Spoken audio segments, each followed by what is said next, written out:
আলহামদুলিল্লাহ, আমাদের খুলনা কাচ্চির জন্য আমাদের একটি কাস্টমার আসছিল, তার কাছে রিভিউ নিব কেমন হয়েছে খাবারটা। ভাই, কেমন হয়েছে খাবারটা? আসসালামু আলাইকুম। আমি অনেক জায়গায় খাবার খেয়েছি, তো আমার কাচ্চিটাই বেশি প্রিয়।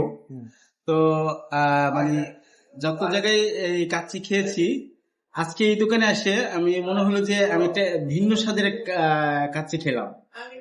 গরুর মাংসটা খুবই নরম হয়েছে, আর ফ্লেভারটা খুবই মজা, খুবই মজা হয়েছে খাবারটা। আমি খেয়ে খুব তৃপ্তি পেয়েছি। আর এই খাবারটা খেতে হইলে কোন জায়গায় আসতে হবে? যেমন এটা নাজিরা বাজার চৌরাস্তা, নাজিরা বাজারের যে মসজিদটা সে উল্টো দিক। ছোট মসজিদের সামনে। জি।